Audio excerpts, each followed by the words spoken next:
Oh hey, I'm glad you're here. This week on VHS, we're doing something a little different. Unfortunate family needs caused this week's guest to reschedule, so instead we are putting out one of our Patreon episodes. Starting this week, a sibling podcast to VHS entitled New Releases and Late Returns will be posting episodes under our Patreon. This is something I was planning for some time. While I love our format of looking at films with people who have the profession portrayed within them, it also greatly limits the films we get to champion. Hence the creation of New Releases and Late Returns, where each episode one of my rotating specialists will discuss current things that are bringing us joy in books, comics, podcasts, music, and entertainment, as well as a return to a forgotten gem, a deep cut if you will, in my father's video store. So, if VHS is all you need, that's wonderful and thank you for listening. However, if you'd like to support the podcast and get a whole new podcast as a reward, then please head on over to patreon.com/VHUS and do what you need to do. So, here we go. The film is The Cool and the Crazy, the guest is Sarah Marshall, and this is VHUS, New Releases and Late Returns. Hello, and welcome to the first episode of New Releases and Late Returns, the sibling podcast to VHUS. This is our Patreon podcast, so if you're on Patreon, that's how you're listening to this. We may also bump some of these out so that people can hear them when we're on intermission, so to speak. It's just a more casual conversation on films, both new and old, and things I remembered from my dad's video store. For this episode, I welcome Sarah Marshall, owner of Marshall's Hot Sauce, and my wife. Thank you for being here. Thanks for having me. You also have your own podcast, Sony and Marshall, A Meaningful Marketplace. Is that correct? It is. I do. Perfect. I love fact-checking things that I'm well aware of are true. Fact-checked. Excellent. And that's on every Monday, is that right? Or you record every Monday? Yeah, we record Mondays, but I think it actually gets listed on iTunes on Wednesday. But we have an episode every week, and we interview female food entrepreneurs. Mm-hmm. Who usually either myself or Sarah Missoni, my co-host, know or are connected to in some way. And so we just want to help tell their story and inspire other women to start food businesses and connect customers and people to these wonderful women. Awesome. And this is the very natural part where I say, how's it going? Thank you. I am sure that question is harder now to answer than it was when I was on your podcast however many months ago that was. I think it was almost a year ago. Who knows how time works anymore? When you told me you were just going to ask me how I was like, I don't want to answer that question. Yeah, nobody does really, but you don't have to go too in-depth into any sort of murk and mire, if you will. But just a general howdy do, if you will. Yep. Howdy do, my friend. Thank you.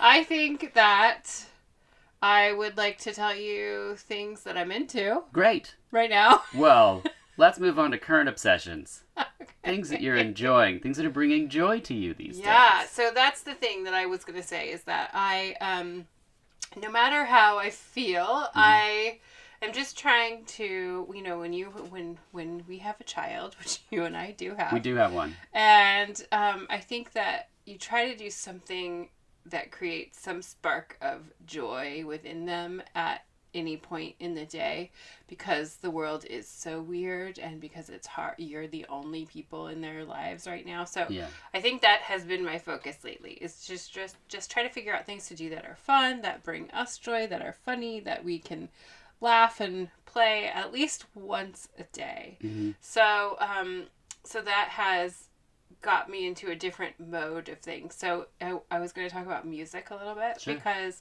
you asked what I was listening to earlier. Yeah, and so what are you listening to? What are you listening to? No, that you said that was something I could talk about. Yes. Things I'm listening to. So I would never think that I would be listening to the kind of music that I'm listening to mm-hmm. right now when I was, a kind of gothy, strange teenager especially. which is when this movie that we're going to talk about is Yes. from. So, I currently, one of the things that I've been listening to that I think is really fun is our daughter loves to sing, and she's really into like any woman pop music song. I usually don't know them. Yeah, she likes the ones that belt it out. Yeah, she really likes ladies that sing, which I like too, but I just would listen to a little bit different version. Yeah. So she has been really into Sia, who I know who she is, I but had no idea. Not my thing. And so you have found these really fun remixes, and there's some that are so like it's a little bit Pointer Sisters. Yes, that's what I was lucky to find. Some 80s style remixes. So that's what I've been listening to, and it's really fun. You know, that's been part of her and I have been doing a lot of dancing. Yes. And so we've been doing this thing called Dance Church, which is another thing I wanted to tell people about that really brings us a lot of joy. It doesn't have anything to do with church except for that it's on Sundays. But it's just dancing. Mm-hmm. And you can do whatever you want. You don't have to follow what they're doing. And so we have been dancing a lot, which is bringing us a lot of joy. It's good for your body and mind. Yeah, it feels good. You never can start off your day dancing and like have it be like, well, everything is terrible from here on out. Like it just really like pumps you up. So we've been doing that, listening to a lot of fun dancing songs, doing a lot of dancing in the house. So I just wanted to mention that's what we've been listening to. Yep. That's what we've been doing. It's feeling good. Yeah, into it. On the subject of music, I'll say that if you enjoy the theme from VHS, that's by the band Tough Turf, and they have a new album coming out in March. I just previewed a couple tracks, and it's sounding really awesome. Oh, so, you get preview tracks. It's just stuff he put up. He doesn't send me anything. I made it sound really good. He's like, okay, here, Dirk. Yeah. Tell me what you think, man. No, but Chris Connolly did do that when I recorded his episode. He sent me the album early. I didn't even have to ask for it. I wanted to, but I thought it would be rude. But then he sent it to me, and I was like, this is amazing. That's pretty fun. Felt pretty special. Music. Okay. I don't have too much. I have been revisiting the Score Pusher album that came out last year. I think it's called Beat Up Hello. And that's pretty much it. December is when the sauce business is super busy, and so I end up listening to a lot of The Prodigy. For some reason, that's something since 1992, maybe. Has always played a small role whenever they put out a new album. It's energetic, so to speak. So I'm coming out of that and listening to a lot of pop stuff, trying to find remixes for our daughter and you to listen to in the car and sing. Super fun. But one thing, since you mentioned motion, and something that brings me joy now, I got back into reading. I'm shocked. That's how I like to say it, because I was never into reading in the first place. I told Dave that, and he was like, oh yeah, because that's what you're known for? Everyone's like, geez, what happened to Dirk? He stopped reading. No, but I do it for about an hour every day, and while I do it, I ride your exercise bike. I don't just sit on it. I want to sit on my bike, Dirk. Be uncomfortable and read. No, but it's really great, and I experienced something. One, from reading, you get like an intellectual high, I feel like, from the information. Yeah, you're working that brain of yours, man. Yeah, and on the bike, then I get like the runner's high, or the exercise thing, and so I've done it now enough that my brain now gets excited to do it, which for me is about, I've said before, 3 days of any sort of new pattern, and then my body's just like, oh yeah, this is what we do now. Mm-hmm. This is a part of the day where I do that. And so I've been really enjoying that, and the book I've been reading is called It Came from the Video Aisle. It's inside Charles Band's Full Moon Entertainment studio. If you don't know Charles Band and Full Moon Entertainment, he's the guy responsible for like Puppet Master, Head of the Family, Trancers, Doll Man, huge video store fodder. So stuff that was in my father's video store. Good one. It was a ton of that. And so it's been really great to read sort of the origins of these films, how they came together, how this just creative entrepreneur created Empire Records, then Full Moon, then launched a bunch of different like minor labels to release like family films and stuff that like I forgot existed. So I highly recommend that for anyone into that strange sort of corner of cinema. Well, and maybe you don't remember this, but when we first met, I had you be part of my book club, which was just you. Right. And I didn't know that you didn't read books at all. I thought that you like read books. And so I Yes. was like, hey, let's be in a book club. And I would just like pick a book and you'd read it and talk to me about it. And you read the books. Oh yeah, I mean, at this stage, I would have done anything you asked me to. So reading A Confederacy of Dunces wasn't a huge ask. To spend more time with you and then talk about a book, yeah. Cool. I mean, Yeah. I'd still do that. Oh, okay, great. Yeah, if you wanted to if you were like, I really liked this book about mental health or whatever, you're calming or wellness or something, I'd read it. All right. Well, I'm going to find something that we could read together. Okay, great. Book club back in action. Okay. 15 years later. We're going to need another bike. I'm reading a really good book I want to tell people Yes, about. please. So it's called When No One Is Watching. It's by Alyssa Cole. And it's very, very good. It's a thriller. It's current. It just came out. Okay. It speaks to a time and a place that we're in right now, but it's also like a historical thriller. Like it takes place now, but it has a lot of history embedded in it. And I think that people should read it.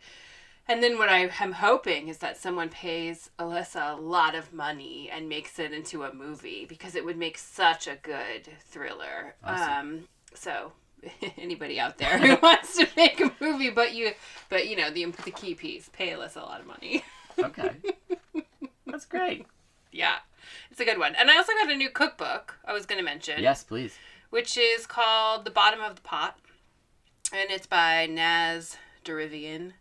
And it's really fun. It's a Persian cookbook. And the reason that I love getting new cookbooks, but especially cookbooks that, you know, is written in a certain style or with a certain kind of cooking, is that I love to find out about new ingredients. And so whenever there is a cookbook that I have to order or seek out a bunch of things to make the recipes, that's really fun for me and exciting. So, I mean, I think the first cookbook that was like that for me was Padma's cookbook. And I, you know, was seeking out all these things I'd never heard of. And, you know, 20 years later or whatever, I'm still doing it with this one. And you know, I got all these like dried lime peels and made my own pomegranate molasses and just got some weird powder too. Yeah, I did. I ordered a bunch of different spice blends because some of the things in them I had never even heard of the spices that were in them. And you know, I mean, that's pretty rare for me because yes, I, you know, write recipes and I, you know, have access to all the spices and things, but there's still things that I don't know about. And so I love learning, and I love experiencing what it's like to open a container of dried lime peels. Like all of those things I think are really nice to just add to my brain. People don't know this, but you have 2 kitchens in your home. One's a regular kitchen that has a spice cabinet, and then a commercial kitchen space below that kitchen that has a giant, huge spice rack. And you have like a toolkit of spices as well. It's a makeup box, like for Yes. professional makeup artists to use, but instead of putting makeup in it, I put in spices so that I could do recipe testing and cooking and things, you know, all over the place. So if I needed to go teach a canning class, I could just grab my spice kit, or if I was somewhere and wanted to test a recipe. So it has like so many spices in it. Yeah, I have a lot. So that's why it's really fun when there's something that has a lot of things that I don't know or haven't purchased. Or, so this has been a really fun book to cook out of. It's why one of my favorite things is when you're hired to do recipe development for somebody. I love to watch you work, because it's a lot like watching like a mad scientist in a laboratory where they go to their beakers and their things and their stuff, and they're pulling stuff and looking at things and smelling things, and you're just like, what is happening? What magic is going on here? That's what it is like. And yeah, it feels that way. It feels very much like that, and I like that. But I'm also in my head a lot, so a lot of times I'm not really talking. It is just maybe it's more like witches, I would say. Yeah, it's a little witchy, for sure. It's like Eye of Newt and Yeah. You got the mortar and pestle out. You're grinding stuff up. And... Yeah, when my kitchen inspector was here the last time, I'm the only person really that puts the ingredients together, and so she was like, "You don't have any of your spices labeled." I'm like, "Well, I know what they are. Why do I need to label them?" She's like, "Well, what if you put in the wrong thing?" I'm like, I wouldn't. Yeah. I know what spices smell like, what they taste like, what they look like. I know I do, but I ended up labeling them just to make her happy. Sure. Well, you want that person to be happy, for sure. Yes, for sure. Pretty much anytime they make a suggestion, I'm like, okay, yeah, whatever will keep you happy, I will do. Current watches. Let's get to the new release section. Anything that visually speaking, television, movies, anything that you want to give a shout out to or something that's bringing you joy right now. Yeah, I love Sabrina. Yes. We were just talking about witches. But, when I think of the subject matter of movies and shows that I like, I can't often go wrong with witches or vampires. Mm-hmm. I usually am just in it right away. But then, and with a lot of those, either you have a witch realm you have a witch section. I have a vampire section. Vampire section, yeah. Those are some of my faves right there. Do you have a witch section? I don't have a witch section yet, but I'll work on it. This is the first time I've ever organized anything, so... Yeah, your movie shelf is looking good, Thanks. man. I mean, the CD wall is organized. That's true. But, yeah. I think music's a little bit easier to categorize than Well, yeah, because once you put them by artist, then it's just they kind of fall together in styles for me. That's how I did it. Yeah. Well, I love a witch show. I love a witch movie. I love witch anything. I love witch people. Yeah. Just into it. So I, we just jammed in the last Sabrina. Yep. I don't know what season or whatever. I have no clue. Whatever the current season is. Yeah, we watched them all. We just watched the new ones that came out. And I really love it. I think it's one of my favorite Netflix. Is it Netflix? Yep. Series that's on right now. One question for you about it. Yeah. And it was a question posed to me by super producer J.L. Watkins, who produces this very podcast. Mm-hmm. He asked, what did you think of the last episode? Because apparently it's really polarizing amongst fans. And we won't say what it is, but just how you felt about it. I feel like they've created a world where they can do anything. Yes, that's what I feel like. So I feel fine with it. Yeah. I think they can continue. It's totally going to continue. Right. It's already been renewed for a new season, but yeah. I just feel like I appreciate that they don't do the same stuff. Some shows, they become so routine, and people enjoy that. They find it comforting. Yeah. But I like it in this one because when they're suddenly there's two Sabrinas, I'm like, well, I didn't see that coming. So let's see where this goes. Yeah. And I'm really into the creation of hell that they made. They have a lot of money, so they could do something that maybe a movie that we would have loved didn't have the money to do it. They can create this really awesome. It's so ornate. Yeah, it's beautiful. The costuming's all beautiful. I think it's a really well acted show. The color scheme's amazing. Yeah, it's really nice. I will say, and I know you hate this part, there's a lot of singing, and I think that drives you a little bit crazy because they're teenagers, so it's like a teenage band, and who wants to sing a teenage band, really? Even every time that I see it, I'm like, ugh, this is a bit painful. Well, I check out quick on that stuff now. I'm less quick to anger as I used to be with musicals. You'll remember the Chicago debacle where I was in a separate room completely. Nowadays, I feel like we teeter-totter back and forth between what we're willing to watch with each other, and it could be something that leans more towards maybe something you want to watch. We have a wide overlap, but it's I know sometimes when I'm like, it's an alligator movie, and you're like, great, it's like, okay. I pull out my laptop. Yeah, exactly. I will be right here. Yeah. Next to you, not really. But you're not like, ugh, gross. You're just like, okay, Dirk's got a new alligator movie he's got to watch. So, but that that being said, I just wanted to say it's something that I think I put work on. And now I just can retreat into something like you would do with the laptop rather than be like, oh, they're singing on Riverdale.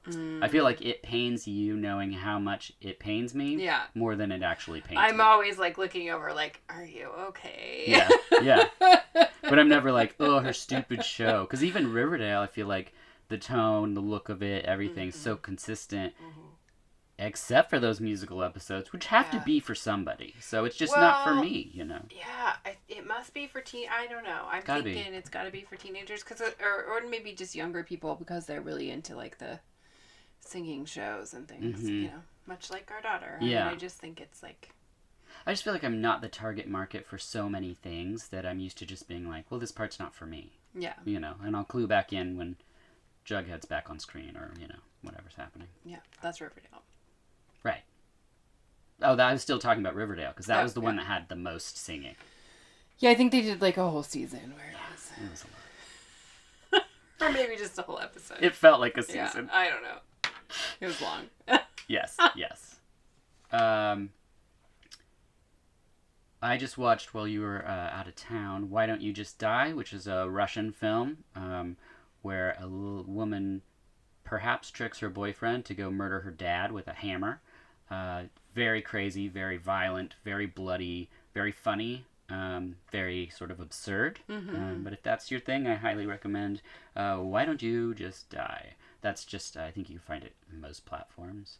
The third Skyline movie called Skylines I watched, and it's not my favorite. The second one is definitely my favorite, but I really hope they make a fourth because I think with each film they do something new and exciting rather than retread the old stuff, which I think is super fun. And then I just wanted to touch on that we watched the most Christmas movies we've ever watched this last December because we got the Hallmark app on our smart TV and we were able to see all of them, I think. Yeah, which that's definitely the first time that I have ever done that. It was a great year to do it because it felt good to live in the Hallmark world. Yes. You know, when everything was just like, who knows?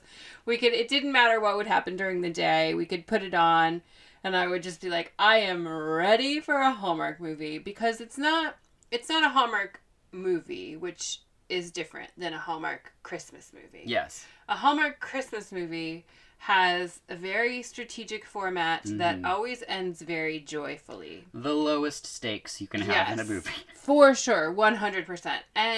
And the story is almost always the same. There's, you know, two single people. One is the man always is very successful, except for not right then. Instead, they work at like an inn, or they're working. You know, they're helping their parents out. But of course, they're totally a lawyer. Just someone. They're gonna carry logs at some point. Yeah, they've some got part to of carry wood. some They're wood. gonna carry. It's the scene.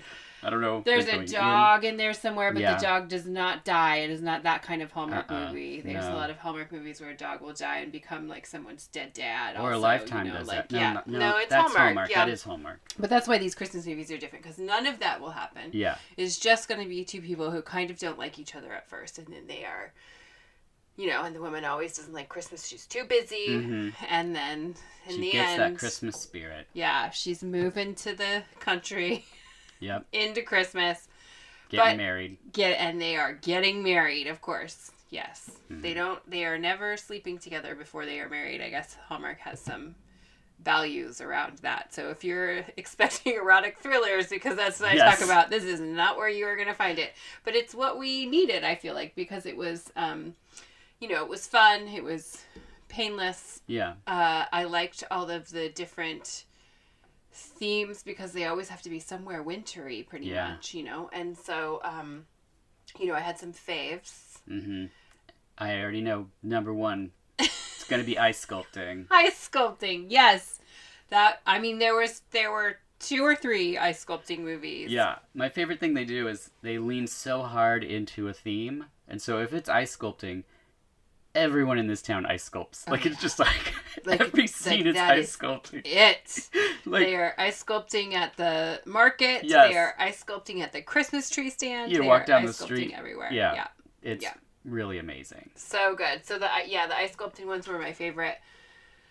And least favorite, I don't even know. I just thought, I think there was only maybe one we couldn't get through. There's one we turned off. But the other one I wanted to mention, I don't remember the name of which one this was, but you already know what I'm going to say. The garland in the kitchen. Oh yeah, that was one of the ice sculpting ones. So every show, Dirk and I would see how they decorated, and Hallmark must just have this big town-size warehouse full of Christmas garland. Yes. Because it was everywhere. Every room you're in, the doorways are decorated, the light switches are decorated, like the banisters, there's just garland everywhere. And there was one scene in one of the ice sculpting movies where the kitchen in this like lodge, everything is decorated. And when we say kitchen, we mean like industrialized like metal tables where they're doing vegetable prep. Like a kitchen in a fancy restaurant. Yeah, I just want to make sure you're not picturing a kitchen in an inn. We're talking not in an inn. This a is restaurant kitchen. Like they put garland on the stove. Like a hotel kitchen. Yeah, it was on the dishwashing station. I'm like, oh no. No, this is a health problem.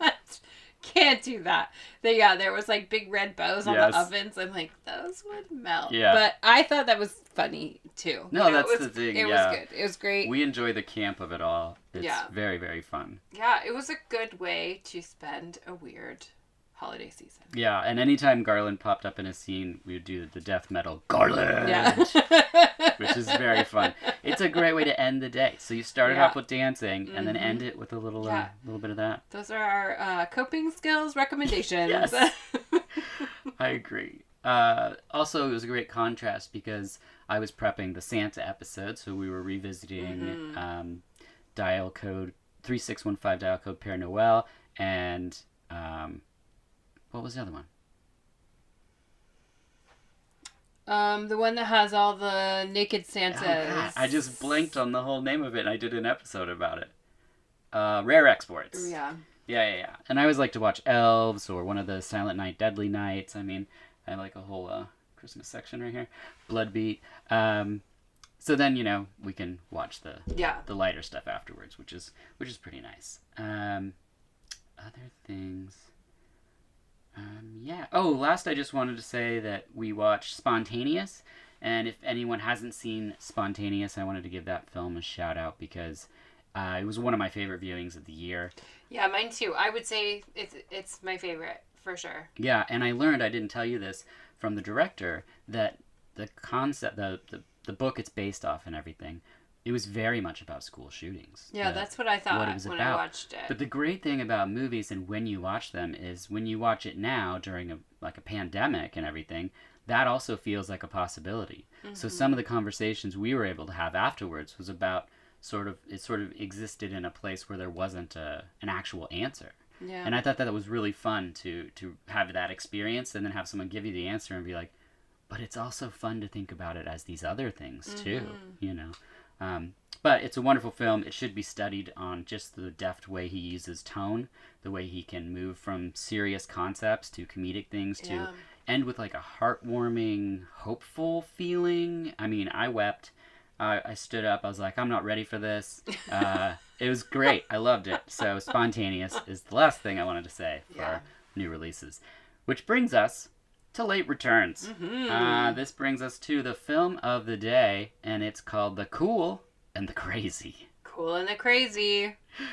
I've learned since that this film is part of a revival of American International Pictures produced by Lou Arkoff.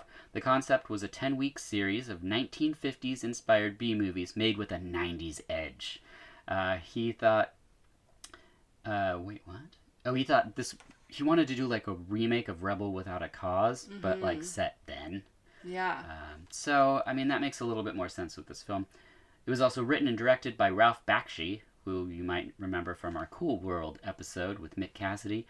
Ralph Bakshi was the big animator guy that did like Fritz the Cat and all these sort of really edgy R-rated cartoons.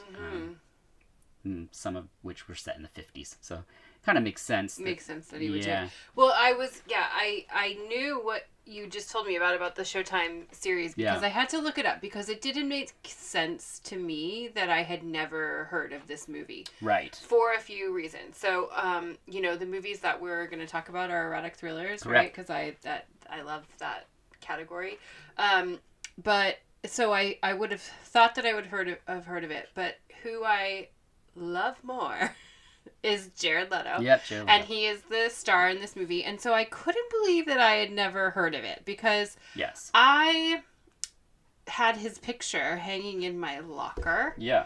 I had a picture of him in my wallet. Yeah, I have My So-Called Life DVD You have box my set. So-Called Life DVD box set. So I was, a teenager. I was in high school Sure. at the time that he, really, My So-Called Life was kind of the first thing Yes. for him. And he was filming this movie at the same time. Yes. And so then it sort of made sense that I wouldn't know about it, not because of that time period, but because it was on Showtime and, Right. we didn't have Showtime. I didn't know anybody with Showtime. I don't even know if that was an option of something you could get on Mount Hood. No. I never knew anyone who had it. You probably would have to have satellite dish. Yeah, and no one had that. I mean, I think in my lifetime of living there, they had just gotten like basic cable TV. Like kids could get MTV and they were stoked. So Yeah. it wasn't.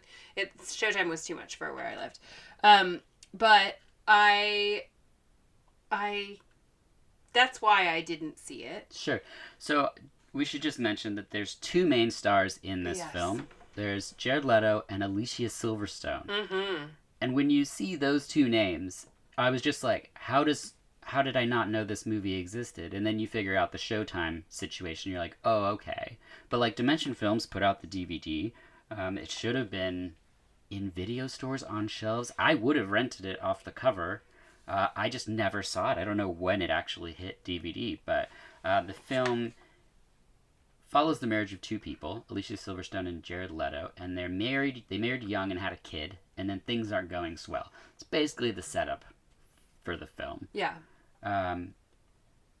It started in the 50s, and the second it started and there was like a sock hop, I was like, I didn't do my research. I'm not really into this. I'm just not into the 50s. I never were. And again, producer JL said, we were playing a game the other day and a 50s song came on, and he was like, you and I know this stuff because growing up in the 80s, but like, he's like, my kids wouldn't know any of this music. Well, and so that was the thing about this series is that I couldn't see who performed the songs. I couldn't even find it anywhere, but they had, people playing songs from current bands at that time in the 90s, playing these songs from the 50s. Oh. So, but I don't know who they were. I couldn't find it. So it's probably because Big Head too- Todd and the Monsters. I don't even know. Toad the Wet Sprocket. Yeah, what it had said. And then when I thought about it, I was like, oh, yeah, okay. But I didn't even really What a know waste. most of the songs either. Yeah. Well, so I was looking up so they made 10 of these movies. And Yes. I kind of now want to watch all of them just for fun because now that I know to like look for the music and then there's all these stars in all the other ones. And I Yes. feel like no one even knows. Like Alyssa Milano's in one. Mhm. Paul Rudd is in one. Yeah. Shannon Doherty. Like, I just think it's a fun idea. I'd rewatch them. However, Yes. Let's get into it. this movie was not my favorite. Yeah. And if I would have seen it at the time, I mean, I think the underlying message is really like, don't have a baby young and... Yeah, You I know. mean, there's not a lot hidden here. Yeah. And I mean, I was already on that track. I mean, I didn't. Right. 15 years later, I still didn't have a baby from when this movie came out. So that they did not need to send me that message. However, I think that, if you've had any kind of shitty boyfriend Mm-hmm. that is charming at certain points in time, and then when they don't get their way, a complete raging person. Yeah. You don't want to watch this movie. Right. I mean, it's too real. Yes. It's too good. It's like, I was immediately was like, I hate this movie. Yeah. Because it's just an abusive relationship. Yes. Well, and this is the thing. This is the only live action movie Ralph Bakshi ever did. Just this. Yeah. And I think it shows. And I think one of the things that makes this not fun to watch is that they're not giant rats. These are Yeah. human beings. Yeah. And in his movies, you would watch it and you're like, a cat and a giant rat having this argument, and you're like, what an interesting thing. Yeah. But when it's just people being ugly to each other, and there's a lot of ugliness in Yeah. all of his films, it doesn't feel good. Yeah. I wrote that this is a film about trysts and bad dancing. There's some sequences in this that should be memes. More people should meme this movie because I think Jared Leto in one scene I was like, whoa, okay. Yeah, well, and I think that no one had really figured out Jared Leto yet because it wasn't the right role for him. Yeah. You know? No. He is so good at so many things, but being like a young teenage dad who is not good at sexing is not a role for him. Right. Well, he looks 21 now, so back then he's like, I'm an adult, and you're like, you're 12, get out of here, kid. You're a baby, and just have sex with your wife. And also, the two of them, I believe they're both good actors, but playing roles in the 50s with their style, it comes across bad. It looks like bad acting. It does. But when you look at it, you're like, oh, their acting is in the times. Yeah. But nowadays, you look at it and you're like, you have to decode it to break it down and be like, oh, what they're doing is really good for what it's supposed to be. Yes. But it seems bad. It seems bad. And I think, it was too, right at the time, Alicia Silverstone had just done, what was the movie that she did? It was called, it wasn't Fear, but, The Crush. Oh, yeah. She had just done that movie. She did The Crush, and then I think Hideaway with Jeff Goldblum that had, I love Hideaway. If you haven't seen that, we're watching that. Not for this series, but... I don't think I have. Jeremy Sista's in it. He's like a Satanist that kills himself in the beginning to KMFDM, if you didn't think this film already had my heart. Godflesh performs in a club, a dance club that teens are in. Yeah. I was like, is this just for me? I've definitely never seen it. Jeff Goldblum does make it seem like it's just for you. I would love to watch it with you. Okay, great.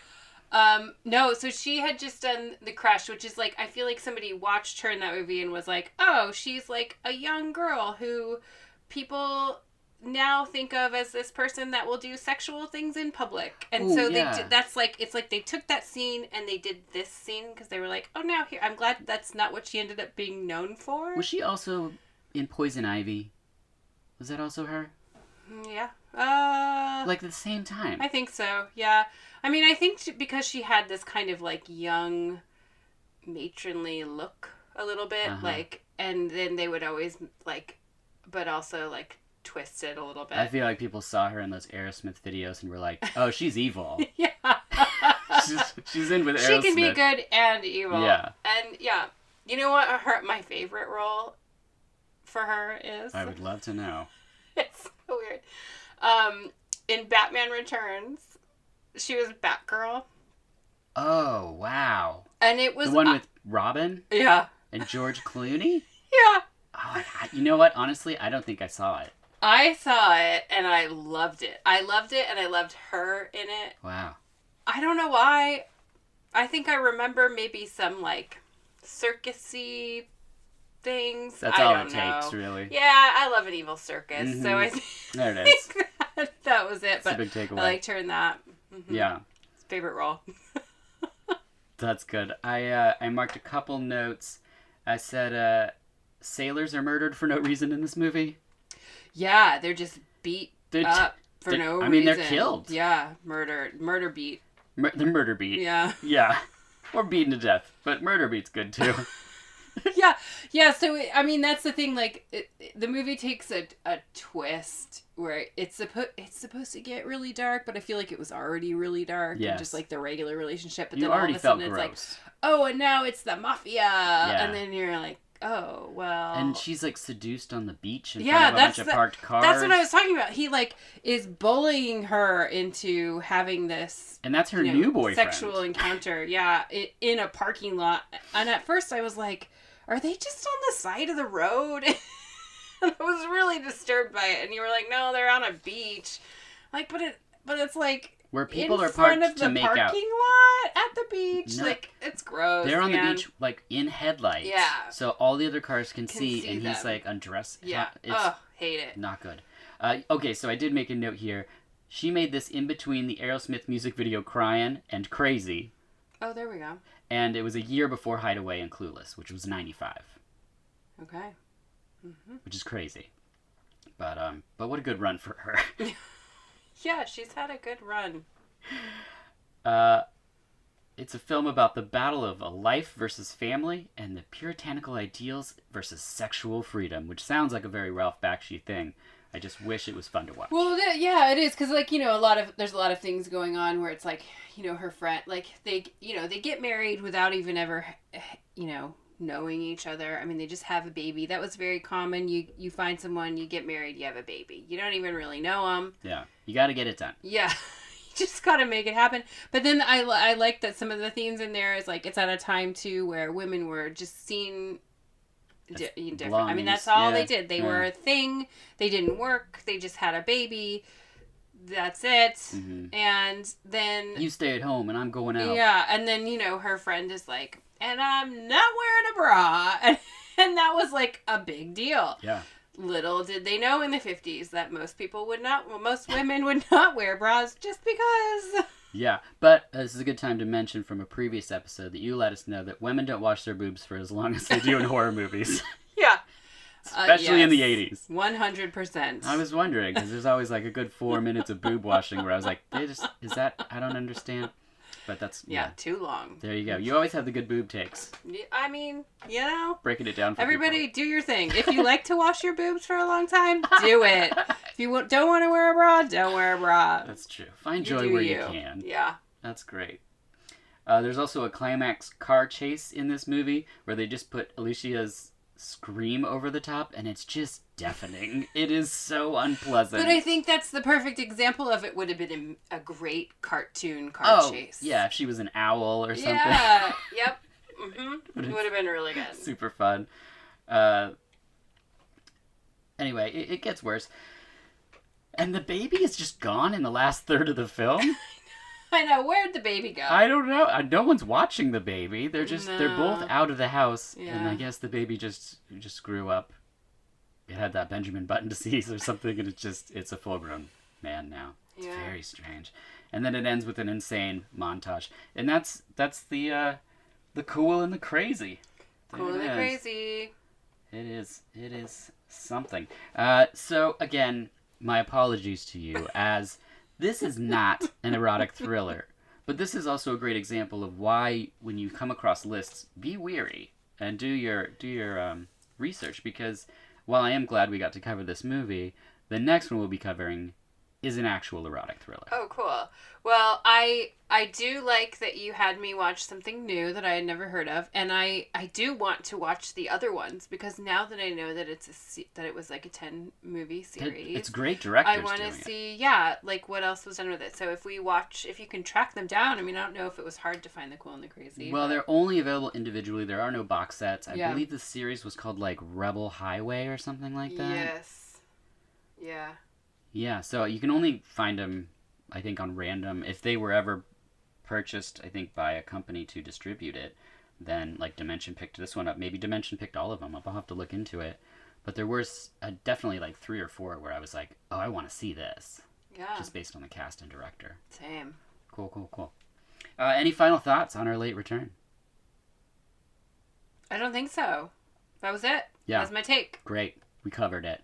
Mm-hmm. So there you go. That is episode 1 of New Releases and Late Returns. My guest, of course, Sarah Marshall. You are Spicy Marshall on the Instagram and Twitter. Same.